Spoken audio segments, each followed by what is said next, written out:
Back in 1862, the American Civil War, it could have been over. Just like that. The Union had this incredible, powerful new army, and it was ready to strike right at the heart of the Confederacy. But the man in charge, a general everyone was calling a military genius, would somehow manage to snatch defeat from the jaws of victory and drag the war on for 3 more unbelievably bloody years. Okay, so let's really get into this because it's a real head-scratcher. On paper, this should have been a cakewalk for the Union. I mean, they had all the advantages. More people, more factories, more everything. But a quick, decisive victory? It just never happened. And the big question is, why? What went so wrong? To get to the bottom of it, we have to look at how things stood back in 1862. After that first major battle at Bull Run, both sides got a massive wake-up call. This wasn't going to be some short, glorious fight. And once they settled in for the long haul, the huge imbalance between the North and South became, well, it was impossible to ignore.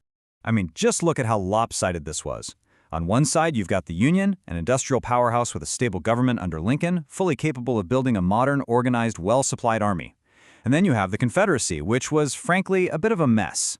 Their government, led by the total micromanager Jefferson Davis, was hamstrung by infighting over states' rights.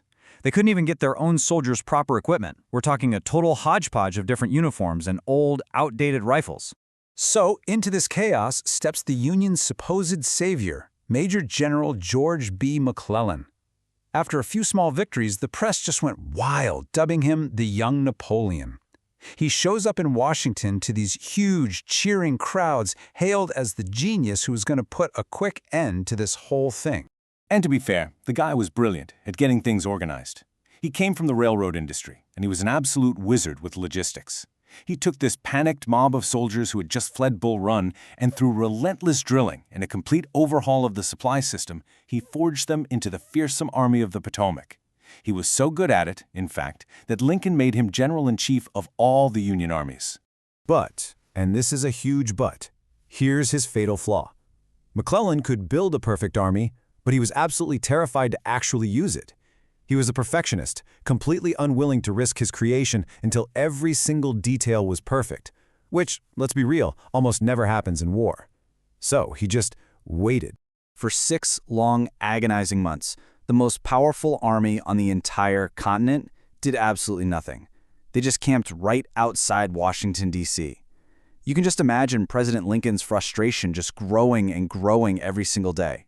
And this inaction wasn't cheap. It was costing the U.S. government $600,000 a day. And remember, that's in 1862 money. The financial and political pressure on Lincoln was just immense. So how on earth did McClellan justify this? Well, it came down to really, really bad intelligence. It was being fed to him by his friend, the famous detective Allan Pinkerton. Now, Pinkerton was great at catching spies, but as a military intelligence officer, he was terrible. He was relying on rumors and deserter stories, and he told McClellan the Confederates had 170,000 men. McClellan, in his paranoia, bumped that number up to 200,000 in his reports to Lincoln. The actual number of Confederate troops, about 70,000. He was convinced he was outnumbered almost 3-1. Eventually, a furious Lincoln pretty much had to issue a direct order just to get McClellan to move. The plan was to sail the army down to the Virginia Peninsula and take the Confederate capital of Richmond. Right from the get-go, though, the whole thing was a masterclass in how not to run a military campaign. I mean, just look at this pattern of delay. It's just wild. He finally set sail in mid-March, but doesn't even start moving his army inland until April 4th.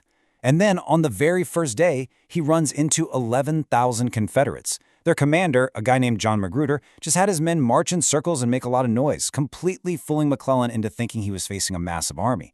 And what was the result? McClellan stopped dead in his tracks and laid siege for an entire month. So after weeks of crawling forward at a snail's pace, the two armies finally slam into each other at the Battle of Seven Pines. It was just a bloody, confusing mess, and nobody really won. But in all that chaos, one single thing happened that would change the entire course of the war. The Confederate commander, General Joseph Johnston, was badly wounded. Johnston's replacement was a military advisor to Jefferson Davis named Robert E. Lee. And Lee, well, he immediately changed the entire dynamic of the war. He understood something that apparently no one else did. Lee knew he couldn't beat the Army of the Potomac in a straight-up fight. It was just too big, too powerful, too well equipped. But then he realized he didn't have to. He just had to beat its commander, George McClellan. He saw that McClellan's cautious, timid personality was the Union's single greatest weakness. So Lee comes up with this plan that is, honestly, completely audacious. He decides he's going to leave only a tiny skeleton force to defend Richmond itself and take the vast majority of his army to attack one single isolated part of the Union line. It was a massive gamble. If McClellan ever realized how weak Richmond's defenses were and just attacked, the war would be over right there. But Lee wasn't betting on the army. He was betting on the man. And Lee's gamble paid off spectacularly.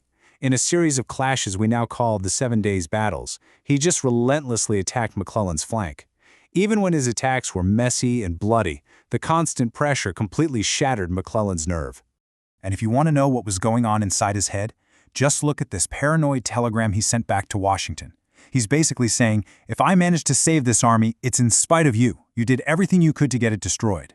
He was convinced he was surrounded by this huge enemy force and was already blaming everyone else for his own failure. He'd already lost the battle in his own mind. Okay, now here is the most incredible, most baffling moment of the entire campaign.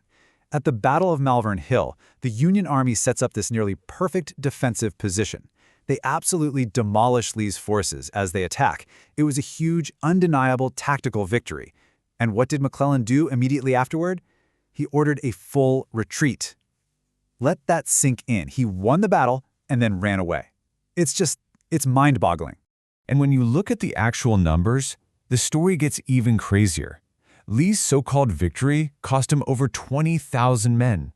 The retreating Union army actually lost far fewer soldiers. See, Lee didn't win a military victory at all. He won a psychological one. He scared a much stronger army into abandoning a campaign it was actually on the verge of winning. So the fallout from this? It was absolutely catastrophic.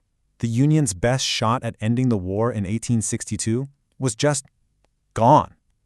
On the other side, Confederate morale went through the roof, giving Lee the confidence to launch his own invasion of the North. And for McClellan, it was over. Lincoln had lost all faith in his young Napoleon. And all of this leaves you with a pretty tragic what-if, right? McClellan had built this magnificent army, a perfect fighting machine, but he lacked the one thing his soldiers needed most in their leader: guts. You just have to wonder, how many thousands of lives, how many years of bloodshed could have been saved if only the general had been as brave as his men?